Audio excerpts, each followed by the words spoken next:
Hi, everybody. It's Book of Katherine, and today I'm going to read the Sermon on the Mount, chapters 5 through 7 in the Gospel of Matthew.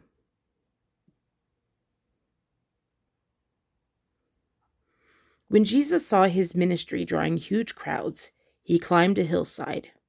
Those who were apprenticed to him, the committed, climbed with him. Arriving at a quiet place, he sat down and taught his climbing companions. This is what he said. You're blessed when you're at the end of your rope. With less of you, there's more of God and his rule. You're blessed when you feel you've lost what's most dear to you. Only then can you be embraced by the one most dear to you. You're blessed when you're content with just who you are.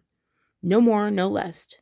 That's the moment you find yourselves proud owners of everything that can't be bought. You're blessed when you've worked up a good appetite for God. He's food and drink in the best meal you'll ever eat. You're blessed when you care.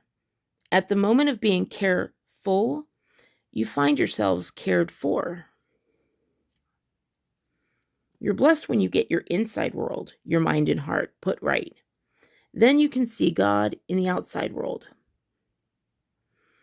You're blessed when you can show people how to cooperate instead of compete and fight. That's when you discover who you really are and your place in God's family. You're blessed when your commitment to God provokes persecution. The persecution drives you even deeper into God's kingdom. Not only that, count yourselves blessed every time people put you down or throw you out or speak lies about you to discredit me. What it means is that the truth is too close for comfort, and they're uncomfortable. You can be glad when that happens. Give a cheer even. For though they don't like it, I do, and all of heaven applauds. And know that you're in good company. My prophets and witnesses have always gotten into this kind of trouble.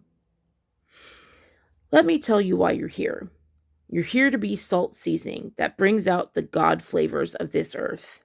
If you lose your saltiness, how will people taste godliness? You've lost your usefulness and will end up in the garbage. Here's another way to put it. You're here to be light, bringing out the God colors in the world. God's not a secret to be kept. We're going public with this, as public as a city on a hill. If I make you light bearers, you don't think I'm going to hide you under a bucket, do you? I'm putting you on a light stand. Now that I've put you there, on a hilltop, on a light stand, shine. Keep open house. Be generous with your lives. By opening up to others, you'll prompt people to open up with God, this generous Father in heaven. Don't suppose for a minute that I've come to demolish the scriptures, either God's law or the prophets. I'm not here to demolish, but to complete. I'm going to put it all together in a vast panorama. God's law is more real and lasting than the stars in the sky and the ground at your feet. Long after stars burn out and earth wears out, God's law will be alive and working. Trivialize even the smallest item in God's law, and you will have only trivialized yourself. But take it seriously, show the way for others, and you'll find honor in the kingdom. Unless you do far better than the Pharisees in matters of right living, you won't know the first thing about entering the kingdom. You're familiar with the command to the ancients, do not murder. I'm telling you that anyone who is so much as angry with a brother or sister is guilty of murder. Carelessly call a brother idiot, and you just might find yourself hauled into court. Thoughtlessly yell stupid at a sister, and you're on the brink of hellfire. The simple moral fact is that words kill. This is how I want you to conduct yourselves in these matters. If you enter your place of worship and, about to make an offering, you suddenly remember a grudge a friend has against you, abandon your offering. Leave immediately. Go to this friend and make things right. Then and only then come back and work out things with God. Or say you're on the street and an old enemy accosts you. Don't lose a minute, make the first move, and make things right with him. After all, if you leave the first move to him, knowing his track record, you'll likely end up in court, maybe even jail. If that happens, you won't get out without a stiff fine. You know the next commandment pretty well, too. Don't go to bed with another spouse. But don't think you've preserved your virtue simply by staying out of bed. Your heart can be corrupted by lust even quicker than your body. Those ogling looks you think nobody notices, they also corrupt. Let's not pretend this is easier than it really is. If you want to live a morally pure life, here's what you have to do. You have to blind your right eye the moment you catch it in a lustful ear. You have to choose to live one-eyed or else be dumped on a moral trash pile. And you have to chop off your right hand the moment you notice raised threateningly. Better a bloody stump than your entire being discarded for good in the dump. Remember the scripture that says, "Whoever divorces his wife, let him do it legally," giving her divorce papers and her legal rights. Too many of you are using that as a cover for selfishness and whim, pretending to be righteous just because you made it legal. Please, no more pretending. If you divorce your wife, you're responsible for making her an adulteress, unless she already has made herself that by sexual promiscuity. And if you marry such a divorced adulteress, you're automatically an adulterer yourself. You can't use legal cover to mask a moral failure. And don't say anything you don't mean. This counsel is embedded deep in our traditions. You only make things worse when you lay down a smokescreen of pious talk, saying, "I'll pray for you," and never doing it. Or saying, "God be with you," and not meaning it. You don't make your words true by embellishing them with religious lace. In making your speech sound more religious, it becomes less true. Just say yes and no. When you manipulate words to get your own way, you go wrong. Well, here's another old saying that deserves a second look. Eye for an eye, tooth for a tooth. Is that going to get us anywhere? Here's what I propose. Don't hit back at all. If someone strikes you, stand there and take it. If someone drags you into court and sues for the shirt off your back, gift wrap your best coat, make a present of it. And if someone takes unfair advantage of you, use the occasion to practice the servant life. No more tit for tat stuff. Live generously. You're familiar with the old written law, love your friend, and its unwritten companion, hate your enemy. I'm challenging that. I'm telling you to love your enemies. Let them bring out the best in you, not the worst. When someone gives you a hard time, respond with the supple moves of prayer, for then you're working out your true selves, your God-created selves. This is what God does. He gives his best, the sun to warm and the rain to nourish, to everyone regardless, the good and the bad, the nice and the nasty. If all you do is love the lovable, do you expect a bonus? Anybody can do that. If you simply say hello to those who greet you, do you expect a medal? Any run-of-the-mill sinner does that.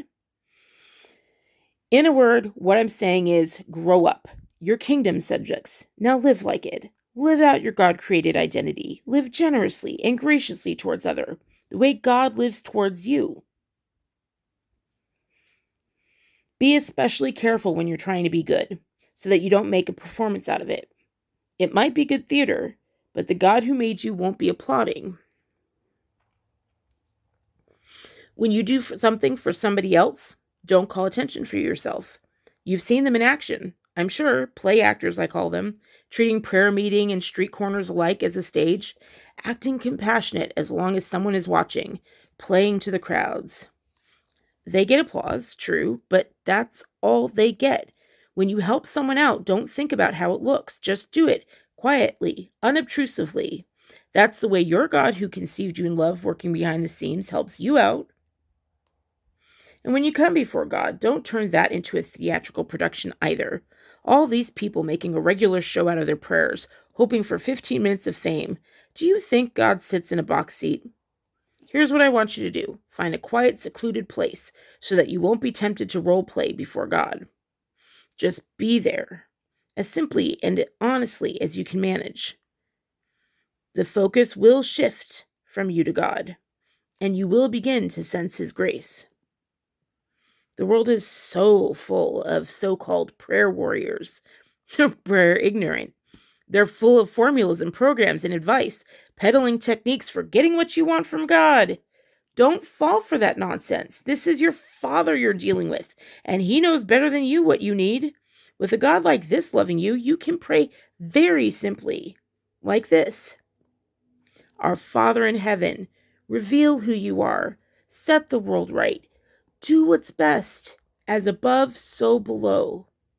Keep us alive with 3 square meals. Keep us forgiven with you and forgiving others. Keep us safe from ourselves and the devil. You're in charge. You can do anything you want. You're ablaze in beauty. Yes, yes, yes. In prayer, there is a connection between what God does and what you do. You can't get forgiveness from God, for instance, without also forgiving others. If you refuse to do your part, you cut yourself off from God's part. When you practice some appetite-denying discipline to better concentrate on God, don't make a production out of it. It might turn you into a small-time celebrity, but it won't make you a saint. If you go into training inwardly, act normal outwardly, shampoo, comb your hair, brush your teeth, wash your face. God doesn't require attention-getting devices. He won't overlook what you're doing. He'll reward you well. Don't hoard treasure down here, where it gets eaten by moths and corroded by rust, or worse, stolen by burglars. Stockpile treasure in heaven, where it's safe from moth and rust and burglars. It's obvious, isn't it? The place where your treasure is the place you will most want to be and end up being. Your eyes are windows into your body. If you open your eyes wide in wonder and belief, your body fills up with light. If you live squinty-eyed in greed and distrust, your body is a musty cellar. If you pull the blinds on your windows, what a dark life you'll have. You can't worship 2 gods at once. Loving one God, you'll end up hating the other. Adoration of one feeds contempt for the other. You can't worship God and money both. If you decide for God, living a life of God worship, it follows that you don't fuss about what's on the table at mealtimes or whether the clothes in your closet are in fashion. There's far more to your life than the food you put in your stomach, more to your outer appearance than the clothes you hang on your body. Look at the birds, free and unfettered, not tied down to a job description, careless in the care of God. And you count far more to him than birds. Has anyone, by fussing in front of the mirror, ever gotten taller by so much as an inch? All this time and money wasted on fashion. Do you think it makes that much of a difference? Instead of looking at the fashions, walk out into the fields and look at the wildflowers. They never primp or shop. But have you seen color and design quite like it? The 10 best dressed men and women in the country look shabby alongside them. If God gives such attention to the appearance of wildflowers, most of which are never even seen, don't you think he'll attend to you, take pride in you, do his best for you? What I'm trying to do here is to get you to relax, to not be so preoccupied with getting, so that you can respond to God's giving. People who don't know God and the way he works fuss over these things, but you know both God and how he works. Steep your life in God reality, God initiative, God provisions. Don't worry about what's missing. Don't worry about missing out. You'll find all your human everyday concerns will be met. Give your entire attention to what God is doing right now, and don't get worked up about what may or may not happen tomorrow. God will help you deal with whatever hard things come up when the time comes.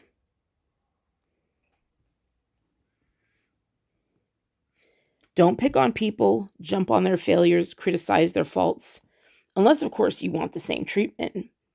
That critical spirit has a way of boomeranging. It's easy to see a smudge on your neighbor's face and be oblivious to the ugly sneer on your own. Do you have the nerve to say, "Let me wash your face for you," when your own face is distorted by contempt? It's this whole traveling roadshow mentality, all over again, playing a holier-than-thou part instead of just living your part.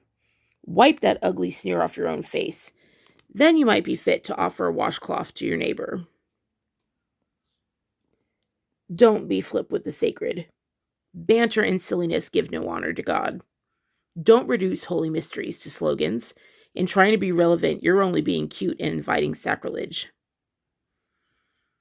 Don't bargain with God. Be direct. Ask for what you need. This isn't a cat and mouse hide and seek game we're in. If your child asks for bread, do you trick him with sawdust? If he asks for fish, do you scare him with a live snake on his plate? As bad as you are, you wouldn't think of such a thing. You're at least decent to your own children. So don't you think the God who conceived you in love will be even better? Here's a simple rule of thumb guide for behavior. Ask yourself what you want people to do for you, then grab the initiative and do it for them. Add up God's law and the prophets. This is what you get. Don't look for shortcuts to God. The market is flooded with surefire, easygoing formulas for a successful life that can be practiced in your spare time. Don't fall for that stuff, even though crowds of people do. The way to life, to God, is vigorous and requires total attention. So be wary of false preachers who smile a lot, dripping with practiced sincerity. Chances are they're out to rip you off some way or another. Don't be impressed with charisma. Look for character. Who preachers are is the main thing, not what they say. A genuine leader will never exploit your emotions or your pocketbook.